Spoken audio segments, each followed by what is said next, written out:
سورہ یونس آیت نمبر 17۔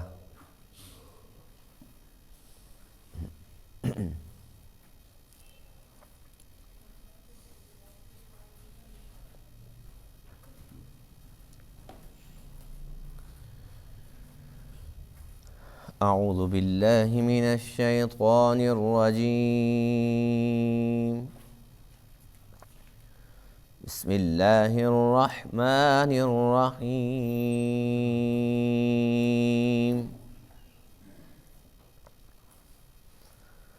وَيَعْبُدُونَ مِن دُونِ اللَّهِ مَا لَا يَضُرُّهُمْ وَلَا يَنفَعُهُمْ وَيَقُولُونَ هَٰؤُلَاءِ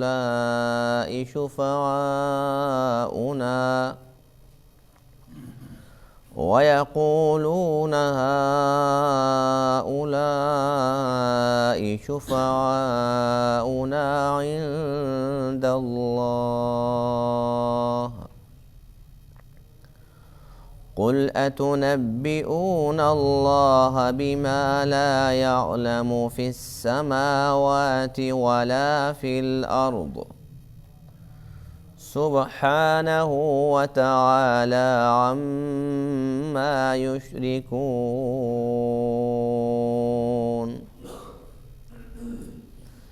وَمَا كَانَ النَّاسُ إِلَّا أُمَّةً وَاحِدَةً فَاخْتَلَفُوا وَلَوْلَا كَلِمَةٌ سَبَقَتْ مِنْ رَبِّكَ لَقُضِيَ بَيْنَهُمْ فِيمَا فِيهِ يَخْتَلِفُونَ۔ وَيَقُولُونَ لَوْلَا أُنْزِلَ عَلَيْهِ آيَةٌ مِّن رَّبِّهِ فَقُلْ إِنَّمَا الْغَيْبُ لِلَّهِ فَانْتَظِرُوا إِنِّي مَعَكُمْ مِنَ الْمُنْتَظِرِينَ۔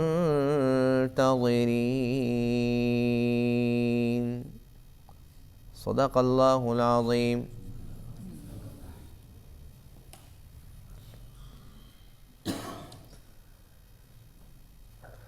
آج کے درس میں آیت کریمہ میں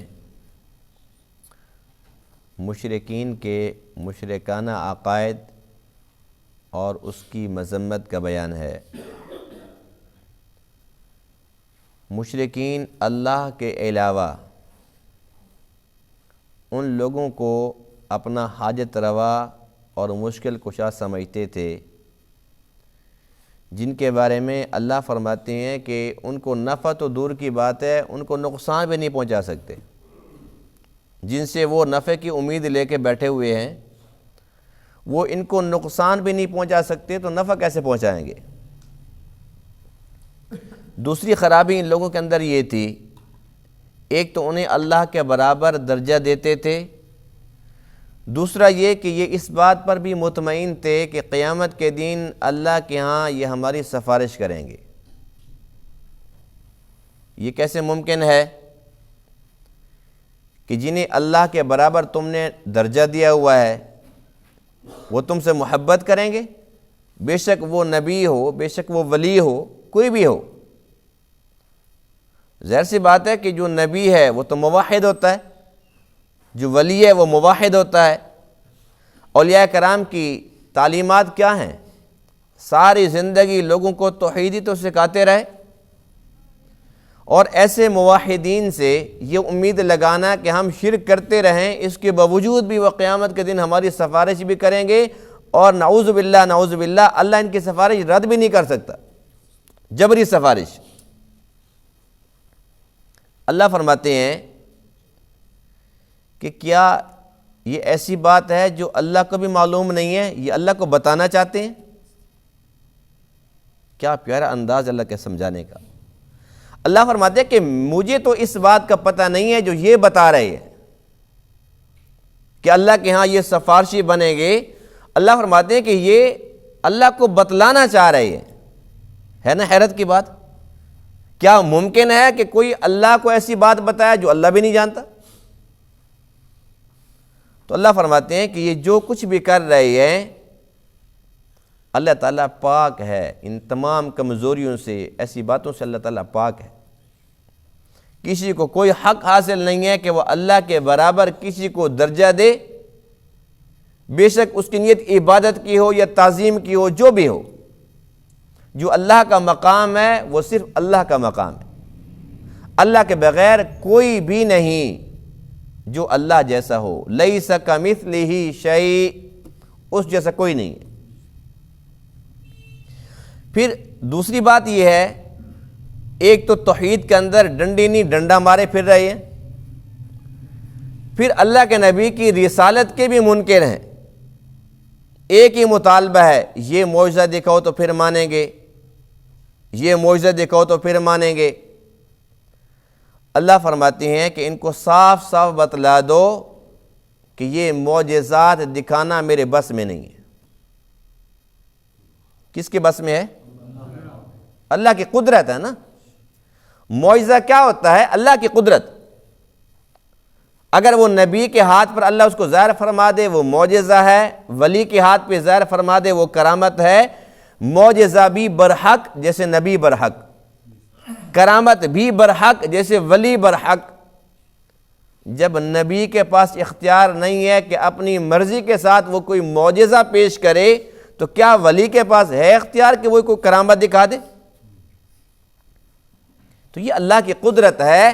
اللہ فرماتے کہ میں کسی کا کوئی پابند نہیں ہوں، میری مرضی، ایک نہیں بے شمار معجزات دیے ہیں اور دوں گا بھی، لیکن ان کے کہنے کا پابند نہیں ہوں۔ میری مرضی ہے، یہ کچھ مانگے کہ دوں گا کچھ جو بہتر سمجھوں گا۔ انہیں کہو کہ اگر تمہیں شک ہے تو تم بھی انتظار کر لو اور میں بھی انتظار کر رہا ہوں۔ اللہ کے سامنے سارے حاضر ہو جائیں گے، دودھ کا دودھ اور پانی کا پانی ہو جائے گا، پتہ چل جائے گا کون سچا تھا کون جھوٹا تھا۔ وَيَعْبُدُونَ مِن دُونِ اللَّهِ، اور یہ عبادت کرتے ہیں اللہ کے علاوہ، ما ان کی، لا يضرهم، جو ان کو ضرر بھی نہیں پہنچا سکتے، نقصان بھی نہیں دے سکتے، ولا ينفعهم، اور ان کو نفع بھی نہیں پہنچا سکتے۔ ایک خرابی ہے وَيَعْبُدُونَ مِن دُونِ اللَّهِ کہ یہ اللہ کے غیر کی بندگی کرتے ہیں، عبادت کرتے ہیں۔ دوسری خرابی یہ ہے وَيَقُولُونَ، اور کہتے ہیں هَؤُلَاءِ شُفَعَاؤُنَا، کہ یہی تو ہیں ہمارے سفارشی عند اللہ، اللہ کے ہاں۔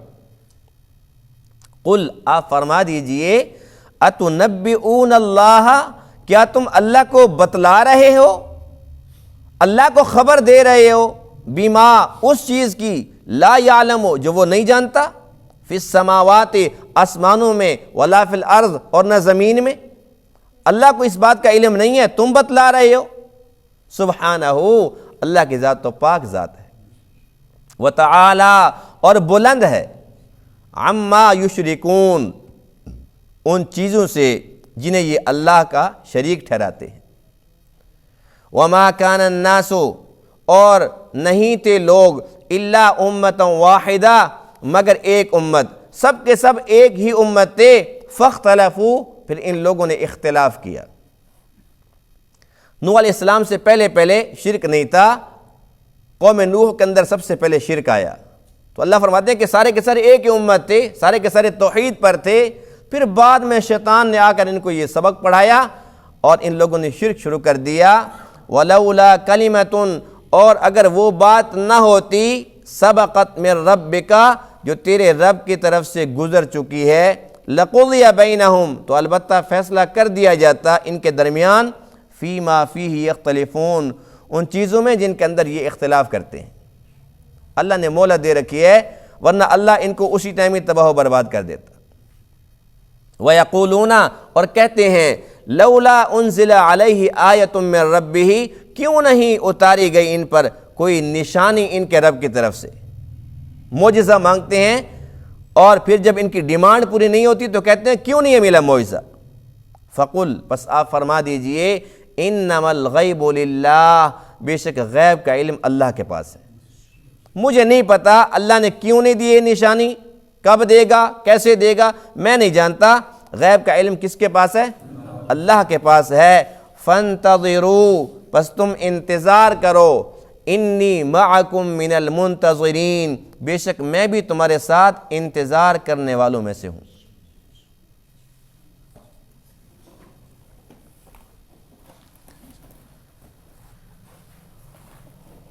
مشرکین اللہ کو چھوڑ کر غیر اللہ کو حاجت روا اور مشکل کشا سمجھتے تھے اور عبادت کے لائق سمجھتے تھے، اس لیے اللہ فرماتے ہیں وَيَعْبُدُونَ، وہ عبادت کرتے تھے۔ کیسی عبادت کرتے تھے؟ کئی صورتیں ہو سکتی ہیں، اس کی کئی صورتیں ہو سکتی ہیں۔ پہلی بات یہ سمجھنے کی ضرورت ہے کہ غیر اللہ کیا ہے۔ غیر اللہ کیا ہے؟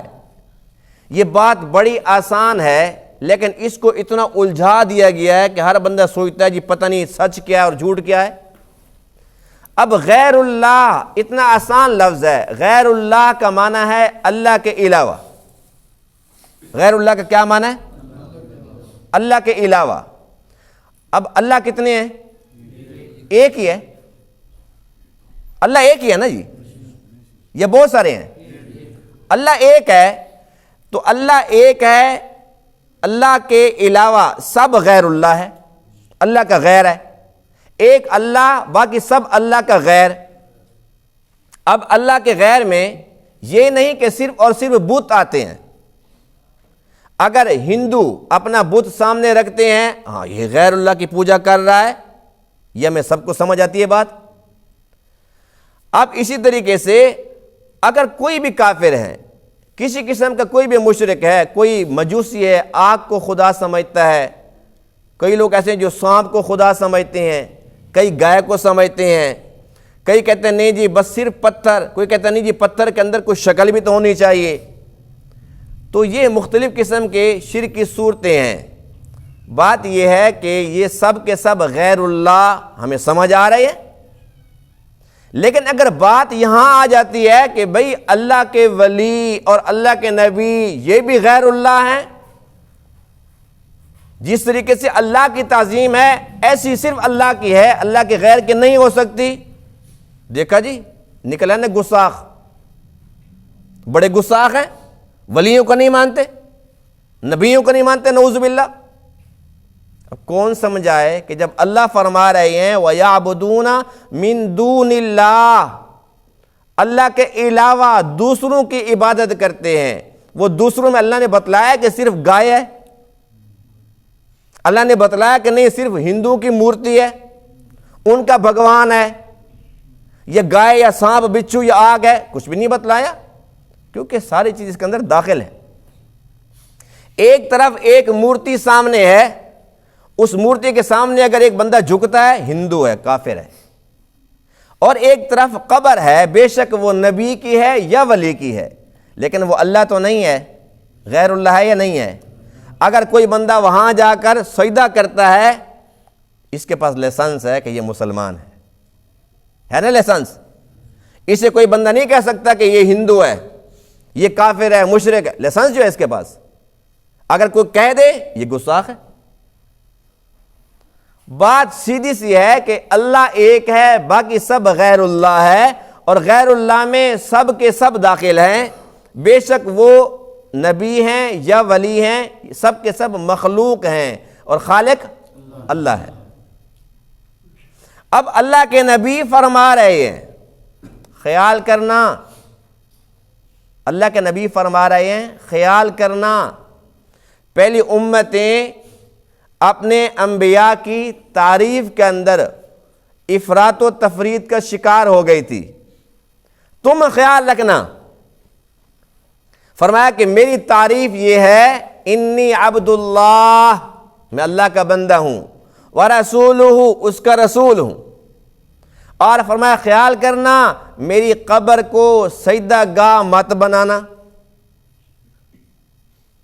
اللہ کے نبی نے اللہ سے دعا کی، یا اللہ میری قبر ایسی نہ ہو جیسے کہ پہلے نبیوں کی قبروں کے ساتھ ہوا کہ لوگ وہاں جا کر سجدے کرتے تھے، شرک کرتے تھے، میری قبر کے اندر ایسا نہ ہو، میری قبر کے ساتھ ایسا نہ کرنا۔ اللہ نے دعا قبول فرمائی کہ نہیں فرمائی؟ وہاں کو کر کے دیکھے، ہم کہتے ہیں ہم عاشق رسول ہیں اور ہم انہیں گستاخ سمجھتے ہیں، حالانکہ وہ حنبلی ہیں، امام احمد بن حنبل رحمہ اللہ کے پیروکار ہیں، وہ غیر مقلد نہیں ہیں، مقلد ہیں، اور وہ حنبلی ہیں۔ اور جن پیرانے پیر کا ہم نام لیتے ہیں ہمارا ایمان تازہ ہوتا ہے، اور ہونا چاہیے الحمدللہ، کیونکہ ہم سب ولیوں کو مانتے ہیں۔ پیرانے پیر شیخ عبد القادر جیلانی رحمہ اللہ یہ حنفی نہیں تھے، حنبلی تھے۔ اب اسے اندازہ لگائیں کہ وہ حنبلی اگر اتنے پکے ہیں تو پیرانے پیر کتنے پکے ہوں گے۔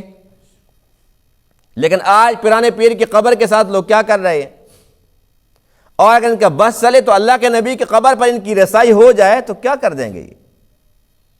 یہ تو اللہ تعالیٰ نے اپنے حبیب کے دعا کو قبول فرما رکھا ہے۔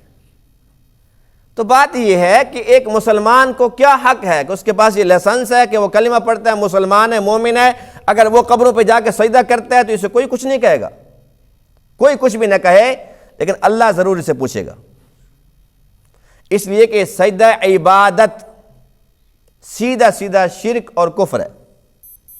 سجدہ تعظیمی کہتے ہیں نہیں جی عبادت تھوڑی ہے، توبہ توبہ، عبادت تو اللہ تعالیٰ کی ہے، میں تو ویسے تعظیماً جھک رہا تھا، تعظیماً میں سجدہ کر رہا تھا، تو تعظیماً بھی شرک نہیں ہے لیکن ناجائز اور حرام ہے۔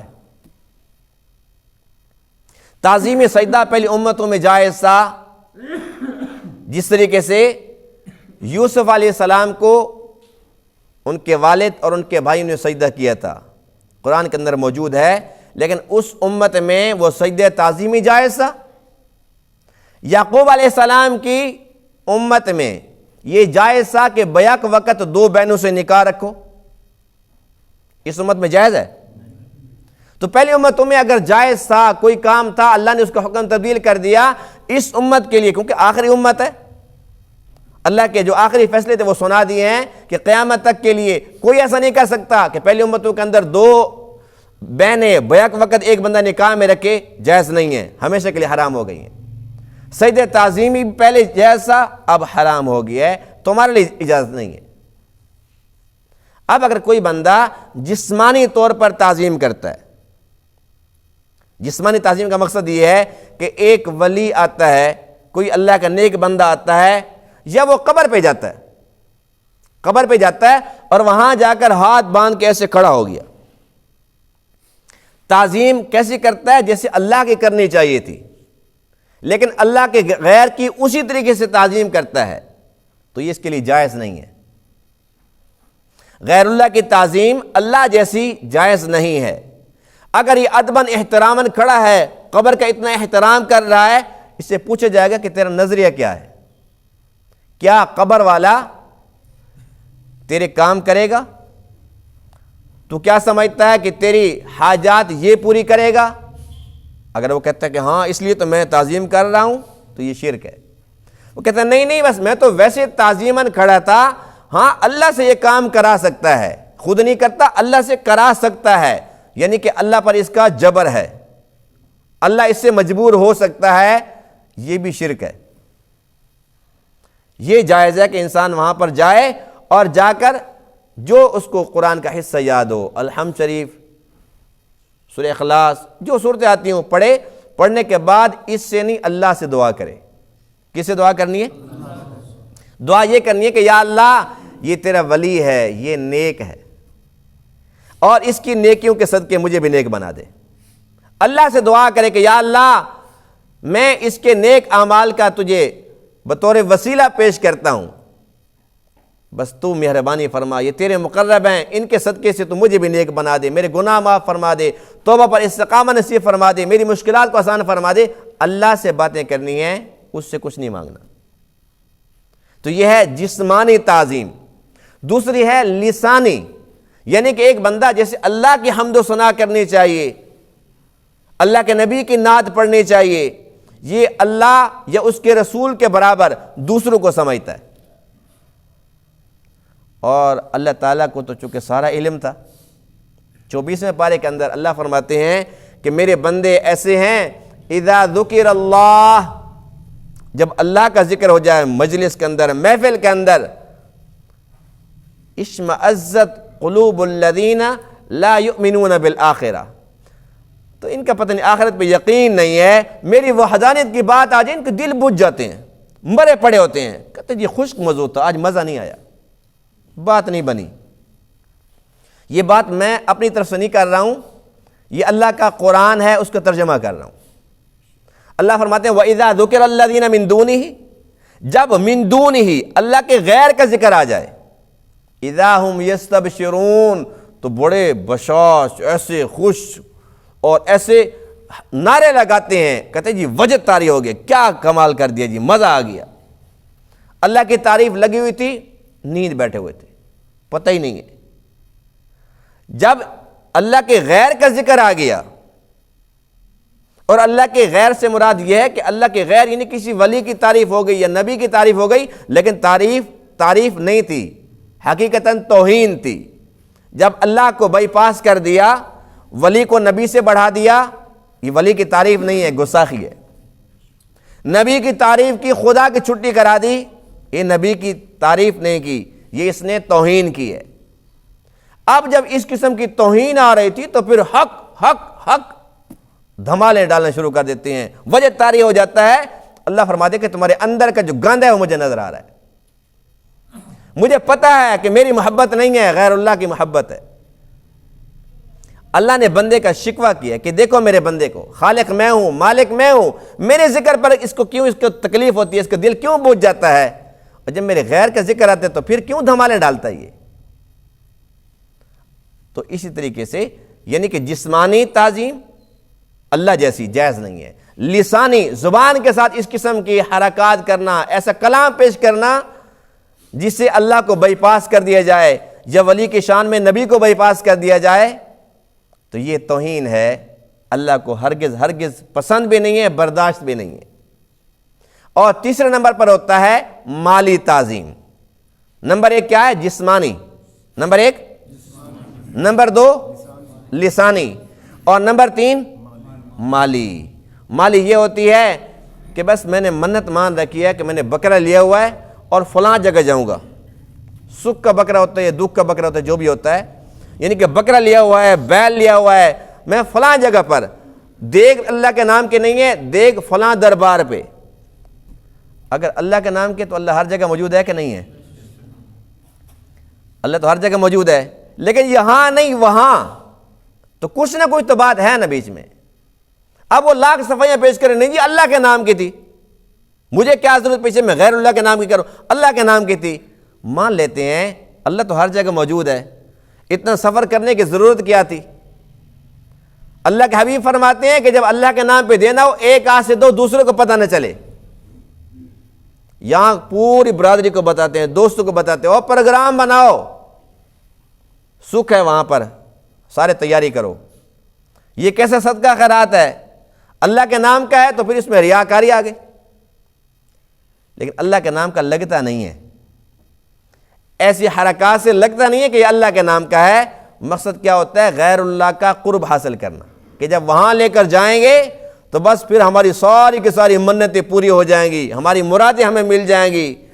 بھائی میں وہاں گیا تھا نا، فلاں دربار پہ گیا تھا، منت مانی تھی کہ بس پیر صاحب بیٹا دے دے، بکرا حاضر، تو میرے آتے ہی بیٹا ہو گیا۔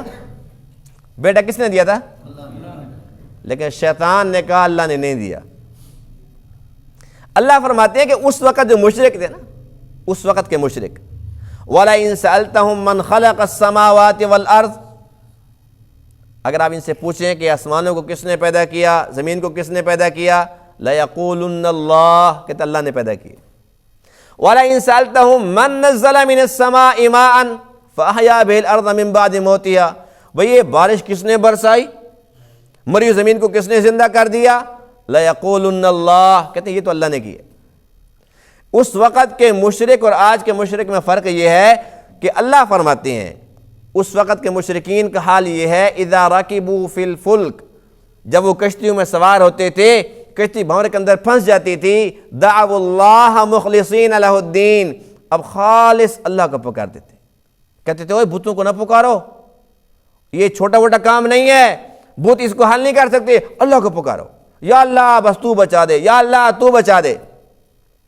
اللہ فرماتے ہیں فَلَمَّا نَجَّاهُمْ إِلَى الْبَرِّ، جب ہم ان کو خشکی پر پہنچا دیتے ہیں اذا ہم یشرکون، اسی وقت پھر ان کی زبانیں 6 گز کی لمبی ہو جاتی ہیں.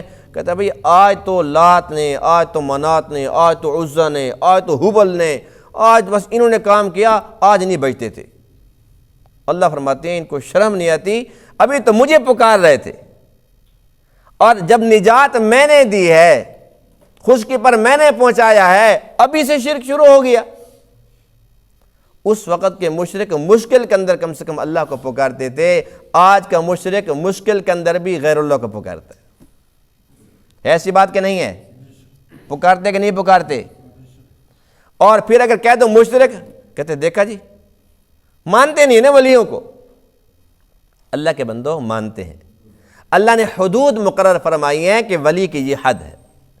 ولی کو ولی مانو، نبی نہ بناؤ. نبی کو نبی مانو، اس کو خدا نہ بناؤ. جو ان حدود سے تجاوز کرے گا فقد ظلم نفسہ، اس نے اپنی جان پر ظلم کر لیا. اللہ فرماتے ہیں کہ یہ وہ بات ہے، ایک تو غیر اللہ کو اللہ کے برابر درجہ دینا، پھر یہ کہنا ہؤلاء شفعاؤنا عند اللہ، اللہ کے ہماری سفارش کریں گے، کیا میں ان کا پابند ہوں؟ اللہ فرماتے ہیں تو وہ بات ہے اتنبئون اللہ، یہ اللہ کو بتا رہے ہیں بما لا یعلم، جو وہ جانتا نہیں. نعوذ باللہ من ذالک. اور ایسے بدبخت تھے، ایسے بدنصیب تھے، ایک تو توحید کے قریب نہیں آتے تھے، دوسرا اللہ کے نبی کی نبوت کو، رسالت کو نہیں مانتے تھے. بار بار اگر آپ اللہ کے سچے نبی ہیں تو پھر آپ ایسا کریں کہ یہ پہاڑ سارے ختم کر دو، یہاں پر نہریں جاری کر دو. اور پھر آپس میں کہتے تھے کہ اگر نہریں جاری ہو گئی زمینیں تو آباد ہوں گی. یعنی کہ نیت پہلے سے خراب ہے. تو کیا اللہ کو پتہ نہیں تھا کہ کس بنیاد پر ان کے منہ سے بات نکل رہی ہے؟ قرآن مقدس میں ان کا ایک ایسا مطالبہ ہے کہ آپ سن کے حیران رہ جائیں گے. کہنے لگے کہ ہم تب آپ کو اللہ کا نبی مانیں گے کہ آپ ہمارے سامنے آسمان پہ چڑھ جائیں، آسمان پہ چڑھ جائیں، اور جب جائیں تو آپ خالی ہاتھوں میں ہاتھ دکھا دیں کہ کچھ نہیں ہے. پھر اس کے بعد جب آپ واپس آئیں گے نا، واپس آئیں گے تو آپ کے ہاتھ میں کتاب ہو. او ترقا فی السماء، آسمان پہ چڑھ جائیں، اور ساتھ یہ بھی کہا وَلَن نُؤْمِنَ لِرُقِيِّكَ، صرف چڑھنے کے ساتھ بھی نہیں مانیں گے، حَتَّى تُنَزِّلَ عَلَيْنَا كِتَابًا، ایک کتاب لے کر آؤ، نَقْرَأُهُ، ہم اس کو پڑھیں، پھر ہمیں یقین آئے گا کہ اللہ کا سچا نبی ہے. اللہ فرماتے ہیں ان کو بتاؤ هَلْ كُنْتُ إِلَّا بَشَرًا رَسُولًا، میں تو بشر ہوں، میں تو رسول ہوں، میرے پاس یہ اختیار کہاں سے آ گیا کہ میں آسمانوں پہ چڑھ جاؤں، خالی ہاتھ جاؤں، واپس ہوں تو میرے ہاتھ میں کتاب ہو، اور نہیں مانے تو نہ مانو. یہ ہے کوئی کرنے کی بات؟ اور اس کے بعد وہ ابو جاہل، وہ لانتی جو کہتا ہے کہ بھئی اگر یہ چاند کو 2 ٹکڑے کر دے تو پھر مان لوں گا. چاند بھی 2 ٹکڑے ہوا کہ نہیں ہوا؟ لیکن اس نے کیا کہا؟ سحر مستمر، بہت بڑا جادوگر ہے بھئی، یہ تو وہاں تک بھی اس کا جادو چلتا ہے. مانا پھر بھی نہیں. یعنی کہ بے جا قسم کے معجزات مانگنا، یہ کرو وہ کرو. حدیث پاک میں ہے کہ اللہ نے اپنے نبی کو اختیار دیا، اپنے نبی کو اختیار دیا کہ اے میرے محبوب، کیونکہ اللہ کے نبی کے پاس جب کبھی کوئی اس قسم کا مطالبہ آتا تھا کہ اگر آپ یہ کر دیں تو ابھی میں مسلمان ہوتا ہوں، اگر آپ یہ کر دیں ابھی میں اسلام قبول کرتا ہوں، دل میں خیال تو آتا تھا نا کہ اللہ تو کر سکتا ہے، اللہ کر ہی دے، ہو سکتا ہے کہ سچ بول رہے ہوں. تو اللہ فرماتے ہیں پہلی بات تو یہ ہے کہ انما الغیب للہ، غیب کا علم اللہ کے پاس ہے. اللہ کو بہتر پتہ ہے. ابو جہل جو کہتا ہے کہ چاند 2 ٹکڑے ہو جائے تو میں کر لوں گا اسلام قبول، اس نے کیا ہے؟ اس نے کہا بتاؤ کہ میری مٹھی میں کیا ہے؟ مٹھی میں جو کنکر ہیں وہ کلمہ پڑھ رہے تھے. اس نے کہا او ہو یہاں بھی جادو آ گیا، فوراً نیچے پھینک دیے. اسلام تو پھر اس نے قبول نہیں کیا. اللہ فرماتے ہیں کہ غیب کا علم میرے پاس ہے، اس لیے آپ یہ سوچیں بھی نہیں.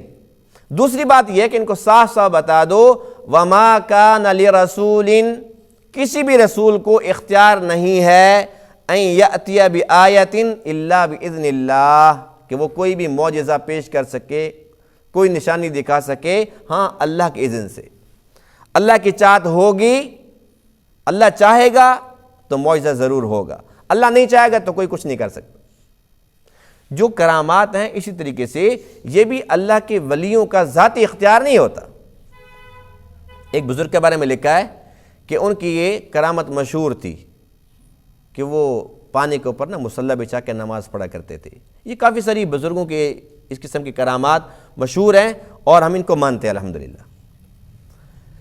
ہوا یہ کہ ایک مرتبہ پہلے دور میں یہ موٹریں اور ٹینکیاں ٹوٹیاں تو ہوتی نہیں تھی، وہ تالاب ہوتے تھے، حوض بنے ہوتے تھے۔ وہی بزرگ جن کے بارے میں یہ مشہور تھا اور کئی مرتبہ کئی لوگوں نے دیکھا تھا کہ پانی کے اوپر مصلی بچھا کے اور نماز پڑھا کرتے تھے، ایک مرتبہ اسی تالاب کے اوپر بیٹھ کے وہ وضو فرما رہے تھے، پاؤں پھسلا اور اندر گر گئے۔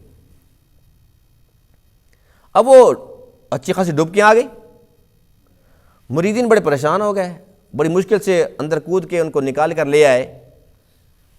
تو مریدین کہنے لگے جی آج ہم نے بڑی عجیب بات دیکھی ہے، بڑے ہم تو حیران ہوئے ہیں، ہم نے اپنی آنکھوں سے آپ کو خود دیکھا ہے کہ آپ پانی کا اور مصلی بچھا کے اور نماز جو آپ پڑھتے ہیں، لیکن آج آپ پانی کے اندر ڈوب رہے تھے اور اتنا پانی بھی زیادہ بڑا نہیں تھا، یہ کیا ہوا؟ تو آپ نے فرمایا کہ وہ بھی سچ ہے اور یہ بھی سچ ہے۔ بات یہ ہے کہ نہ اس کے اندر میرا اختیار ہے نہ اس کے اندر میرا اختیار ہے، یہ اللہ کے فیصلے ہیں۔ وہ جب چاہتا ہے تو پانی کے اوپر ہمیں کھڑا کر دیتا ہے اور جب چاہتا ہے تو پانی کے اندر ڈبکیاں لگا دیتا ہے۔ تو ایک ولی نے کتنے پیارے انداز سے اپنا عقیدہ ہمیں سمجھایا ہے۔ اولیاء کرام کا عقیدہ تو یہ ہے کہ جو اللہ چاہتا ہے وہ کرتا ہے، اس کی مرضی ہوتی ہے، وہ جو چاہے سو کرے، لیکن ہم نے ان سے ایسی ایسی امیدیں باندھ رکھی ہیں جو کہ بالکل ناجائز ہیں، قرآن و حدیث کی تعلیمات کے منافی ہیں۔ تو اس لیے اگر کوئی بندہ ان باتوں سے وہ یہ نتیجہ نکالتا ہے، وہ یہ کہتا ہے کہ جی دیکھو جی یہ تو پھر سیدھی سیدھی بات ہے، جی ولیوں کو مانتے نہیں ہیں، نعوذ باللہ من ذالک، بات صرف اور صرف سمجھ کی ہے۔